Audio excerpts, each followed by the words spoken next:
मेरे प्यारे दोस्तों, कैसे हैं आप सभी। मुझे आशा है आप सभी अच्छे होंगे, ठीक होंगे, मजे में होंगे। आज हम लोग करने वाले हैं क्वेश्चन नंबर 11 को, और इसी पीछे मैंने आप लोग को बता दिया क्वेश्चन नंबर 10 तक। मुझे आशा है देखे होंगे, समझ गए होंगे आप लोग।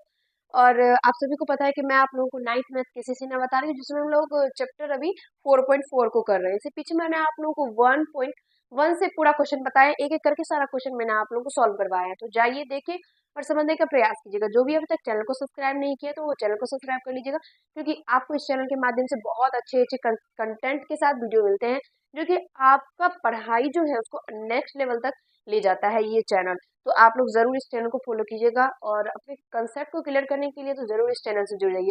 तो चलिए करते हैं क्वेश्चन नंबर 10 को, और हम लोग क्वेश्चन नंबर 2 का 10 नंबर कर रहे हैं। इससे पीछे अगर आप लोग क्वेश्चन नंबर 9 तक नहीं देखे तो एक बार देख लीजिएगा, क्योंकि मैंने आप लोग सारे एक एक क्वेश्चन करके सारा क्वेश्चन बताया। मैंने एक भी क्वेश्चन नहीं छोड़ा है, सारा क्वेश्चन मैंने आप लोगों को बता दिया है। तो चलिए करते हैं।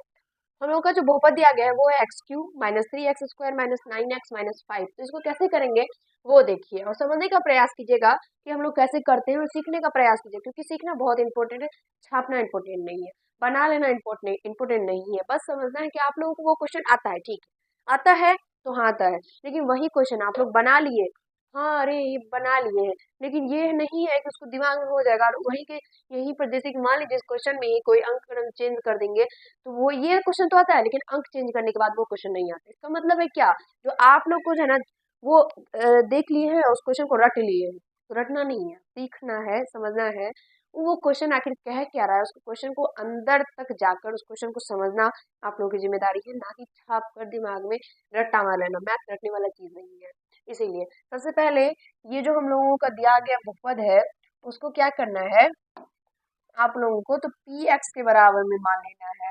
तो पी एक्स के बराबर मानेंगे तो यहाँ से क्या है, x³ -3x² -9x और माइनस में 5। उसके बाद आप लोगों को क्या करना है, सीधा समझिए कि इस बहुपद का शून्य निकालना है। इस बहुपद का शून्य निकालना है तो सबसे पहले हम लोग क्या रखेंगे, तो x बराबर 1 रखेंगे। लेकिन x बराबर 1 न रखने पर मेरे प्यारे दोस्तों, मेरे प्यारे भाइयों, मेरे प्यारे मित्रों, आप सभी को मैं बता दूं कि x बराबर जब आप लोग 1 रखेंगे तो इस बहुपद का शून्य का आप लोगों को निकल के नहीं आएगा, क्योंकि x बराबर 1 इस बहुपद को शून्य करता ही नहीं है। इसका मतलब है जो x बराबर 1 हम लोगों को नहीं रखना चाहिए। क्यों, यही ना मतलब है, इसीलिए x बराबर -1 रख देते हैं।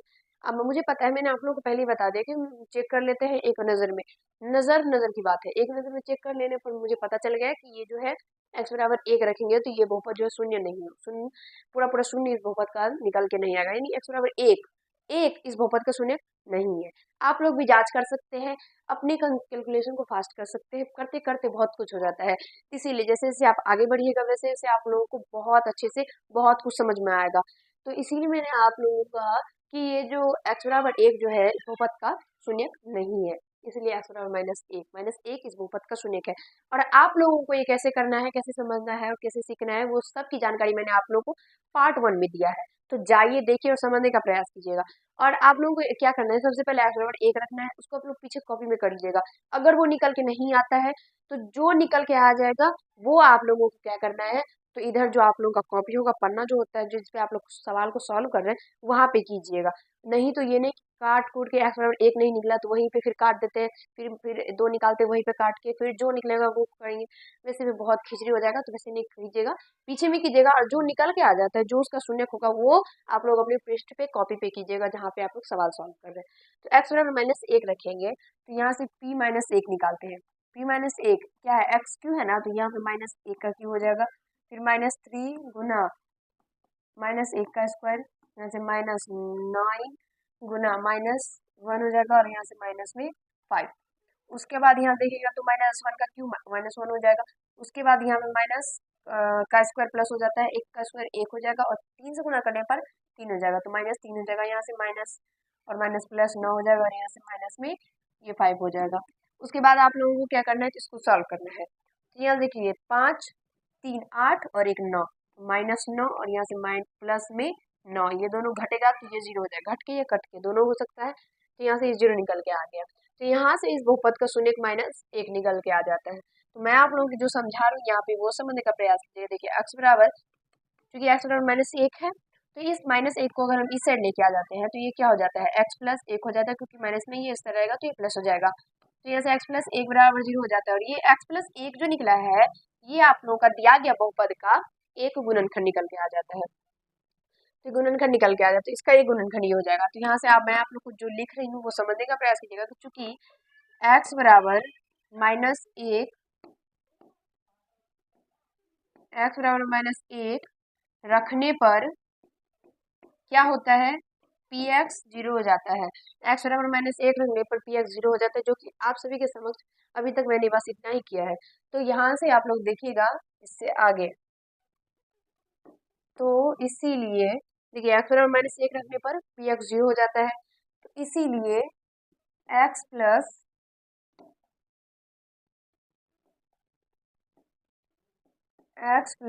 एक पी एक्स का एक गुणनखंड है।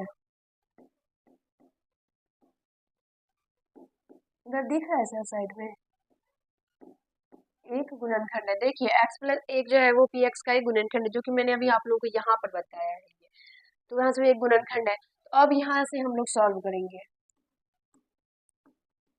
अब क्या सॉल्व करेंगे, जो हम लोगों का दिया गया बहुपद है क्या है वो x cube minus 3x² minus 9x minus 5, ये आप लोगों का बहुपद है। अब हम लोगों को क्या करना है, एक जो हम लोगों का गुणनखंड निकला है उसकी सहायता से बाकी का दो गुणनखंड निकालना है। तो सबसे पहले इसे हम लोग दो बराबर दे देते हैं, यानी एक स्पेस छोड़ के दूसरा से सॉल्व कीजिएगा। तो क्या आप लोगों का निकला है गुणनखंड, गुणनखंड निकला है एक्स प्लस एक। इसको 3 अटेम्प्ट करके ऐसे लिखिएगा, 1 सेकेंड।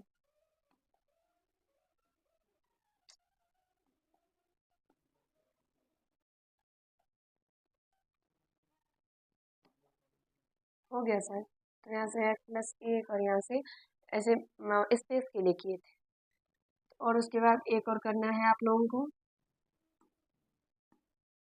एक्स प्लस एक। अब उसके बाद क्या करना है, सीधा समझिए कि ऊपर वाला जो बहुपद है उसको बीच में लाना है। तो ऊपर वाला आप लोगों का बहुपद जो है उसको बीच में लाने के लिए क्या करेंगे, सबसे पहले क्या है एक्स क्यू है, तो एक्स में अगर एक्स स्क्वायर से गुना कर देंगे तो एक्स क्यू हो जाएगा, और एक्स स्क्वायर में फिर हम लोग को एक से भी गुना करना ही पड़ेगा, तो गुना करना पड़ेगा तो कर देते हैं। तो यहाँ से एक्स स्क्वायर हो जाएगा।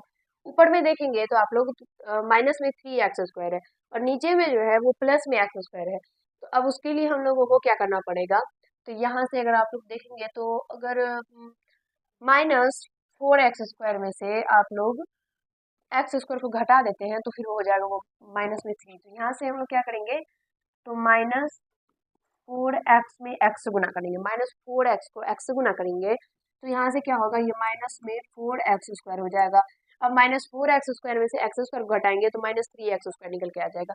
फिर यहाँ से एक से भी गुना करना ही पड़ेगा, तो ये -4x हो जाएगा। ऊपर में देखेंगे तो ये क्या है, ऊपर में है -9x और नीचे में है -4x। तो यहाँ से गुना करेंगे हम लोग -5 से, -5 से गुना करेंगे तो ये -5 हो जाएगा, और फिर एक से भी गुना करना पड़ेगा तो ये -5 हो जाएगा। अब यहाँ से आप लोग को मैं बताती हूँ कि सॉल्व करके ऊपर वाला कैसे बीच में आ गया। देखिए एक्स क्यूब, अब देखिए इसमें से इसको घटाएंगे तो ये वहाँ से -3x²। अब ये दोनों को जब ऐड कीजिएगा तो -9x और यहाँ से माइनस में 5, समझ में आ गया। अब देखिए अब क्या करना है, ये x प्लस एक तीनों में है, यहाँ पर भी है, यहाँ पर भी है और यहाँ पर भी है, ये तीनों में है। तो तीनों में है तो ये क्या होगा, तो कॉमन आ जाएगा। तो x प्लस एक जो है वो कॉमन हो गया, और यहाँ से बचा क्या, x² माइनस 4x और माइनस में 5, ये आप लोगों का बच गया। अगर देखेंगे तो इसलिए भी सॉल्व हो सकता है शायद, इसका तो होगा ना सर, जो विधि हम लोग करते हैं उससे होगा ना। देखिए x प्लस एक, और यहाँ से इसको सॉल्व करने का तरीका मैंने आप लोगों को 4.3 में बताया। 4.3 पूरा चैप्टर में मैंने आप लोगों को यही बताया है, द्विघातीय बहुपद का हम लोग गुणनखंड किए हैं। 11 नंबर है ना, हाँ है, किया हुआ है। तो यहाँ से देखिए इसको कैसे करते हैं हम लोग, जो लास्ट टर्म होता है उसको फर्स्ट टर्म से गुना कर देते हैं, तो यहाँ से -5x² हो जाएगा। तो x² को भूल जाइए और -5 जो है उसका गुणनखंड कर दीजिए। तो गुणनखंड करेंगे तो यहाँ से निकल के क्या आएगा, 4, और यहाँ से 1, 4 और 1 ही निकल के आएगा। ओ सॉरी, 5 और 1 निकल के आएगा, क्योंकि वो जो है जो 5 है ना, वो 5 एक प्राइम नंबर है। प्राइम नंबर का वैसे गुणनखंड तो होता नहीं है, तो यहाँ से ये 5 और 1 दोनों को गुना कीजिएगा तो 5 हो जाएगा, और जब 5 में से 1 को घटाएगा तो ये 4 हो जाएगा। तो यहाँ से देखिए कैसे करते हैं, एक्स स्क्वायर और माइनस 5x प्लस में x और माइनस में 5। 5x में से जब x को हटाएगा तो -4x हो जाएगा, और यहाँ से ये -5। ठीक है, इसको मिटा देते हैं। अब इससे आगे ये क्या होगा, x प्लस 1, और यहाँ से देखेंगे तो यहाँ से ये कॉमन आएगा, तो x कॉमन लेंगे तो x -5 बचेगा, और यहाँ से जो है ये प्लस में 1 कॉमन लेंगे तो ये भी x -5 बच जाएगा, हमारे क्वेश्चन बंद। अब ये हो जाएगा, तो यहाँ से x प्लस 1, और उसके बाद यहाँ पे देखिए x -5 दोनों में है ना, तो ये कॉमन आ जाएगा, तो यहाँ से x -5 हो जाएगा, और बचेगा क्या, x प्लस 1, और इसका गुणनखंड जो है आप लोगों को निकल के आता है x plus 1 into x plus 1 into x minus 5। देखिए क्या करना है आप लोगों को, सबसे पहले एक्स प्लस 1 लिखिएगा, फिर x प्लस 1 लिखिएगा, और उसके बाद x-5 लिखिएगा। स्पेस नहीं है, नहीं तो लिख के दिखा देते हैं आप लोगों को। वैसे इसका गुणनखंड आप लोग ऐसे भी अगर आंसर देंगे तो वो भी सही है। इसका 3 गुणनखंड आप लोगों के सामने निकल के तैयार है। ये मत समझिएगा कि 4 हुआ, 3 यहाँ पे और 1 यहाँ पे, यही ये है, यहाँ पे जो निकला है ये यहाँ पर है, बस ये 3 गुणनखंड यहाँ पर आप लोगों का आंसर निकल के आ गया। मुझे आशा है समझ में आ गया होगा, दिक्कत आप लोगों को नहीं हुआ होगा। क्वेश्चन नंबर जो 12 है वो देखिए, क्वेश्चन नंबर 12 आप लोग खुद से सॉल्व कीजिएगा। क्वेश्चन नंबर 12 नहीं बताएंगे सर, हम छोड़ देंगे, क्वेश्चन नंबर छोड़ दें, नहीं तो हम नहीं बताएंगे अगली वीडियो में। हाँ, क्वेश्चन नंबर 12 आप लोग खुद से ही सॉल्व कीजिएगा, क्योंकि क्वेश्चन नंबर जो 12 है वो हम लोग क्वेश्चन नंबर 5 को वैसे ही ये सॉल्व किए, 6 को भी सॉल्व किए, और आगे भी 2 और 4 वो वैसे ही था, हम सॉल्व किए हैं। तो आप लोग कर लीजिएगा उसको, और आंसर कमेंट कर दीजिएगा, क्योंकि उसका आंसर भी नहीं है, तो आप लोग कमेंट कर दीजिएगा। आप आंसर देख के तो कीजिएगा नहीं, तो करके कमेंट कीजिएगा, चेक करके बता देंगे किसका सही है किसका गलत है। तो वीडियो अच्छा लगा तो लाइक कर दीजिएगा। अगला जो आप लोगों का पार्ट आएगा उसमें हम लोग क्या करेंगे, तो अगला चैप्टर को सॉल्व करेंगे, यानी चैप्टर 4.5 है ना शायद उसमें सर, 4.5 है तो है, नहीं तो अगला जो चैप्टर होगा वही सॉल्व करेंगे। वीडियो अगर अच्छा लगा हो तो लाइक कर दीजिएगा, कैसा लगा कमेंट कीजिएगा। चैनल पर अगर नए होंगे चैनल को सब्सक्राइब कर लीजिएगा। धन्यवाद।